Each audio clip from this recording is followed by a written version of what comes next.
I was just about to make my bed until I started thinking about how much I hate watching the Brooklyn Nets try to rebuild their team. And I want to make it clear, I don't mean to come off as like a hater towards the Brooklyn Nets fan base or their supporters. I want this to be a more open-ended conversation on what the Brooklyn Nets rebuild is going to look like and how their future is going to be. But let me tell you something. I don't like how the Brooklyn Nets rebuild. To me, the way I've always seen this team ever since I've been around, right? You obviously have like the early 2000s when they were in the finals in New Jersey, whatever. But as long as my life has really been like alive, this team will build up a roster, or they will, get draft picks or just, be a normal rebuilding team. And then out of nowhere, we'll just dump it all for either a washed superstar, a pair of washed superstars, or just an older superstar in general. Just an older guy that has the name, that has the status. Going back to the early 2010s or mid 2010s, you have the, Kevin Garnett era of the Brooklyn Nets. I'm not trying to just go back and harp on the past, okay? We're going to get into the current, but I feel like you need to at least remember the lore or know the lore from that time to kind of understand what I'm going to get at here, okay? Because during that moment, the Nets didn't really trade much player-wise to get that package from the Boston Celtics. And I guess to the Brooklyn Nets, they thought, hey, maybe this is our, quick way to get in a championship. Kevin Garnett, he's so good. He has the killer instinct, man. They are going to lead us to a championship so easy. But he ends up being complete dog shit and eventually becomes a literal meme because he was so washed with your franchise. But then that era ends up ending, right? It was a clear flop. They didn't really have much postseason success, whatever it may be. So they start doing their rebuild. They get the guys, Jared Allen, they get the D'Angelo Russell, start to kind of build up what many people would say is the most fun Brooklyn Nets team in like recent history. Just the most like energetic and fun. Not necessarily successful, right? They weren't, killing people in the playoffs, but they were a fun team. And what do they do this time? They say, hold up, Kevin Durant wants to leave Golden State? Call up his number, trade for him. Okay, let's go get James Harden. Let's go get Kyrie Irving, whatever it is. And let me say, I don't really blame them for doing that move. Like, as much as I want to look back on it and say, God damn it, you should have just stuck with your team. You should have just built through your own roster and stuck, get some homegrown talent, whatever it is. It's Kevin Durant on the market. And when he asks to get Kyrie and you don't even have to, trade anything for him, you just sign Kyrie Irving. Like, that's understandable. And they actually did become, like, arguably the most successful they have ever been as a franchise. Besides, obviously not making it to the finals, but they were the best team that they've ever had. I'm sorry. They were better than the early 2000s team as a fully healthy Brooklyn Nets roster. And if Kevin Durant had a shoe that was smaller than whatever the hell he was wearing that game, they would have made it to the finals, and in my personal opinion, would have beaten the Phoenix Suns in that finals, matchup. But unfortunately, things didn't work, whether it's because of COVID, injuries. Like I said, it was really all over the place. So they go back to the drawing board. They trade KD, they trade all this stuff, whatever, and we get to the moment where we are now, okay? We're all caught up on the lore. We know the Brooklyn Nets history of their franchise, whatever. The team they currently have is really interesting. Like I said, they're one of the youngest teams in the NBA, with it feeling like their main piece, like their main core that they're starting to, I guess, temporarily build around is Cam Thomas. He's definitely not good enough to be like the star #1 player to lead them to championships, and I think that they know that. But with him being only 23 years old, you might as well keep him around and see what he develops into, on your team. But in classic Brooklyn Nets fashion, I wouldn't be surprised if they traded the guy. Because what report do I see on my Twitter timeline that I'm definitely being over dramatic about? The Brooklyn Nets plan A is to go after Giannis Antetokounmpo. I'm sorry.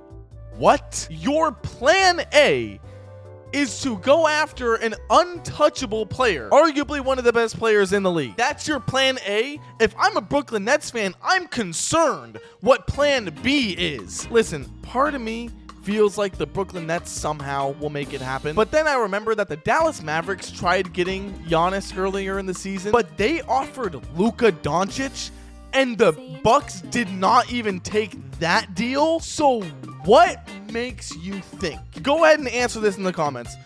Why the fuck would the Milwaukee Bucks take Cam Thomas and draft picks like they even have a ton of good draft picks. I mean, a lot of the ones that they have are swaps with Houston. What makes them think they can get Giannis? Now, like I said, this is just a report from, a Brooklyn Nets reporter. Maybe it's true, maybe it's not. Who knows how much legitimacy there is here. I do want to clarify, this is NBA Central. This is not Centel, okay? Trust me, I was looking at that a lot before making this video. Wanted to make sure it was the right account. But this aside, okay, let's just say that this is fake. They're not actually going for Giannis. What is the right move for the Brooklyn Nets, okay? This might sound corny, but I think the most ethical way of building a championship team is from the draft. Now, maybe that's just because I'm a Sacramento Kings fan. I don't have players knocking on the door to join and live in Sacramento. That just doesn't happen. And if you're a small market, you relate to that, right? Not many people are going to Portland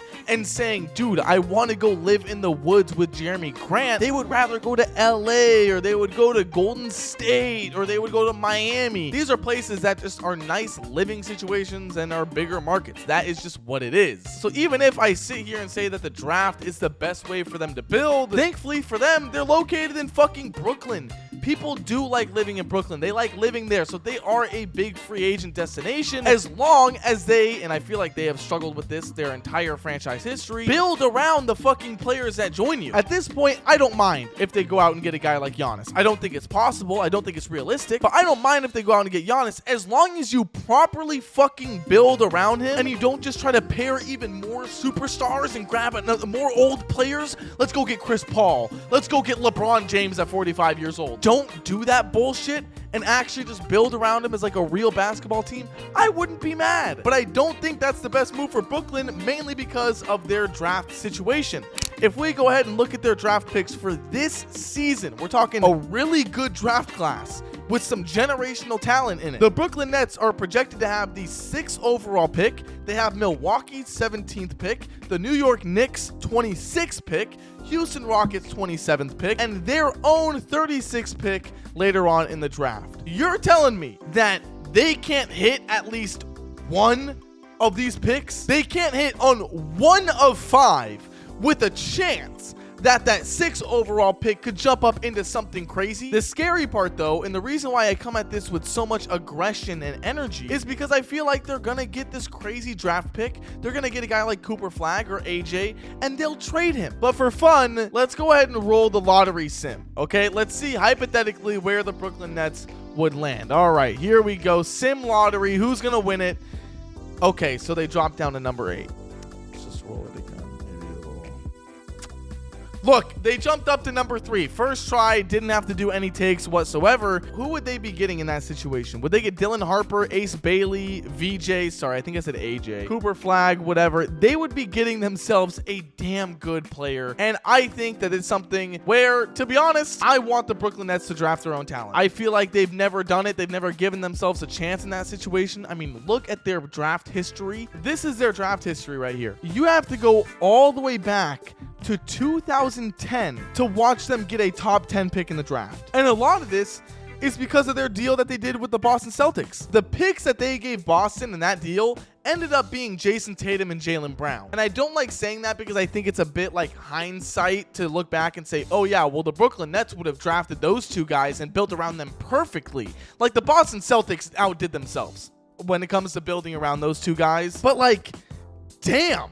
You're telling me Derek Favors was your last good pick? And before that, it was, what, Brook Lopez? I'm sorry, but you know things aren't going good in your franchise, or maybe you move on too quickly if Brook Lopez is your highest scoring player for your franchise. It just doesn't make sense to me. It never did. And I always kind of had this like personal beef towards the Brooklyn Nets because of it. But maybe this year that curse ends. Whether they get Giannis or they draft Cooper Flag, I'm interested in seeing what you guys think down in the comments below. I read and respond to everybody. But if you want to see me get even more upset and just more frustrated with the team, go ahead and watch this video that's up on the screen where I talk about the Sacramento Kings, because that's my favorite team and I definitely do not hold back on them. So go ahead and check that one out. I will see you guys all in the next one.